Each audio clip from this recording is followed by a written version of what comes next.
विक्रम बेताल की 14वीं कहानी। चोर हंसने से पहले क्यों रोया। एक बार फिर राजा विक्रमादित्य बेताल को पेड़ से उतारकर कंधे पर लादकर योगी की ओर बढ़ने लगता है। इस दौरान बेताल फिर से राजा को एक नई कहानी सुनाता है और शर्त वही होती है, अगर राजा ने मुंह खोला तो वो उड़ जाएगा और जवाब पता होते हुए भी नहीं दिया तो राजा की गर्दन को धड़ से अलग कर देगा। बेताल राजा को सुनाता है, बहुत साल पहले अयोध्या नगरी में वीरकेतु नाम का एक राजा राज करता था। उसी राज्य में एक साहूकार भी रहता था। धनी साहूकार का नाम था रत्नदत्त। उसकी एक ही सुंदर सी बेटी थी रत्नावती। रत्नावती के लिए कई रिश्ते आए, लेकिन उसने किसी से भी शादी करने के लिए हाँ नहीं की। इस वजह से उसके पिता काफी परेशान थे। रत्नावती को सिर्फ सुंदर और धनवान नहीं बल्कि बुद्धिमान और बलवान वर चाहिए था। एक और रत्नावती के पिता अपनी बेटी से परेशान थे। दूसरी ओर नगर में चोरी शुरू होने लगी थी, जिस वजह से रत्नदत्त को हर समय ये डर सताता था कि कहीं उसके घर से चोर सारा धन न लेकर चला जाए। इसी बीच रत्नावती की मुलाकात उस चोर से हो जाती है। रत्नावती को लोगों के घरों से फल तोड़कर खाने में बड़ा आनंद आता था। वह चोर रत्नावती को आम चुराना सिखाता है। वह लड़की उससे बहुत प्रभावित होती है और रोज उससे मिलने लगती है। वक्त के साथ साथ उसे चोर से प्यार हो जाता है। इधर चोर रोज रत्नावती से मिलने के बाद चोरी करने के लिए निकल जाता था। उधर अयोध्या में बढ़ती चोरी से परेशान राजा ने सारे मंत्रियों और पहरेदारों को डांट लगाते हुए कहा, नगर में रोज चोरियां हो रही हैं, लेकिन न तो कोई पहरेदार उसे पकड़ पा रहा है और न ही कोई मंत्री उसे पकड़ने की योजना बना पा रहा है। इसके बाद राजा ने खुद चोर को पकड़ने का फैसला लिया। चोर को पकड़ने के लिए राजा रोज रात को नगर में घूमने लगे। एक दिन राजा ने रात में किसी को घर में कूदते हुए देखा। राजा को शक हुआ तो वह भी उसके पीछे चल पड़े। जैसे ही राजा वहां पहुंचे तो चोर उन्हें देखकर कहने लगा, अरे, मुझे तो लगता था कि यहाँ मैं ही एक चोर हूँ। तुम भी चोरी के इरादे से यहाँ आए हो। राजा कुछ भी नहीं कहते। इसके बाद चोर कहता है, तुम भी चोरी के इरादे से आए हो और मैं भी, तो तुम्हें मुझसे डरने की जरूरत नहीं है। तुम एक तरह से मेरे मित्र हो। इसके बाद चोर राजा वीरकेतु को अपने घर चलने का निमंत्रण देता है। चोर का आग्रह सुनकर राजा उसके साथ चले जाते हैं। चोर उन्हें अपनी गुफा में ले जाता है, जहाँ उसने सारा चोरी का धन छिपा रखा था। राजा वीरकेतु इतना सारा धन और गुफा में मौजूद सुख सुविधाओं को देखकर हैरान रह गए।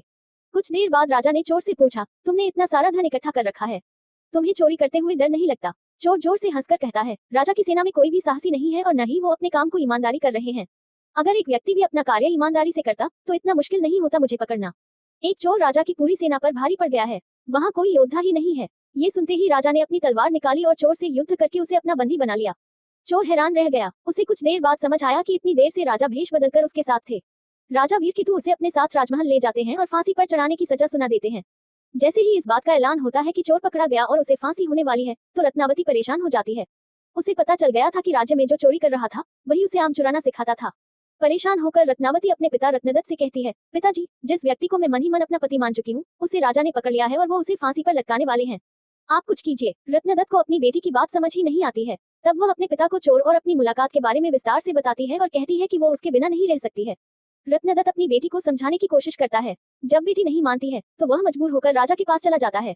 वह राजा को बताता है कि उसकी बेटी रत्नावती चोर से बहुत प्यार करती है। अगर उसे फांसी हो गई तो वह भी अपने प्राण त्याग देगी। वह व्यापारी अपनी बेटी की खातिर राजा को सोने के सिक्के और चोर द्वारा चुराया गया सारा धन देने का प्रस्ताव रखता है, लेकिन राजा उसकी एक नहीं सुनते। कुछ देर बाद ही राजमहल में रत्नावती पहुंच जाती है। वह भी राजा से आग्रह करती है, लेकिन राजा किसी की नहीं सुनते और जल्लाद से चोर को जल्दी फांसी देने को कह देते हैं। जैसे ही चोर को फांसी होने वाली होती है, वह पहले रोता है और फिर जोर से हंसने लगता है। उस चोर को फांसी होते ही लड़की भी अपने प्राण त्यागने की कोशिश करती है। उसी वक्त आकाशवाणी होती है। भगवान रत्नावती से कहते हैं, हे पुत्री, तुम्हारा प्रेम बहुत पवित्र है। तुम्हारे इस प्यार को देखकर हम बहुत खुश हुए हैं। तुम मांगो जो भी तुम्हें मांगना है। ये सुनकर रत्नावती कहती है, मेरे पिता का कोई बेटा नहीं, आप उन्हें आशीर्वाद दें कि उनकी सुपुत्र हो जाएं। एक बार फिर आकाशवाणी होती है, ऐसा ही होगा, लेकिन तुम कुछ और भी वरदान मांग सकती हो। फिर रत्नावती कहती है, मैं उस चोर से बेहद प्यार करती हूँ, अगर हो सके तो आप उन्हें जीवित कर दीजिए। रत्नावती के वरदान मांगते ही चोर फिर से जीवित हो जाता है। इधर ये सब देखकर राजा बहुत हैरान हो जाते हैं। उधर चोर जीवित होने के बाद एक बार फिर रोता है और फिर जोर जोर से हंसने लगता है। इसी दौरान राजा चोर को कहते हैं, अगर तुम सही रास्ते पर चलने का वचन देते हो तो मैं तुम्हें राज्य का सेनापति घोषित करने को तैयार हूँ। चोर खुशी खुशी हाँ कर देता है। इतनी कहानी सुनाते ही बेताल चुप हो जाता है।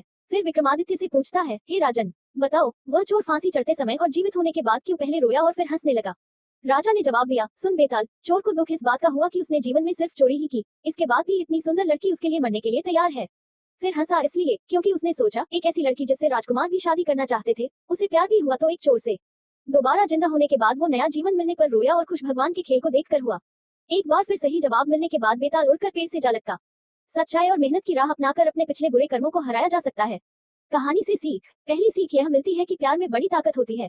दूसरी सीख यह है कि जीवन में सही व्यक्ति को चुनने से कई परेशानियों से बचा जा सकता है। को हमारी ये वीडियो पसंद आए तो लाइक और शेयर जरूर करें और हमारे चैनल को सब्सक्राइब करना ना भूलें। वो आप क्या जानना चाहते हैं ये कमेंट में जरूर बताएं। वीडियो बनाने में बहुत समय लगता है, अपनी प्रतिक्रिया जरूर दें। धन्यवाद।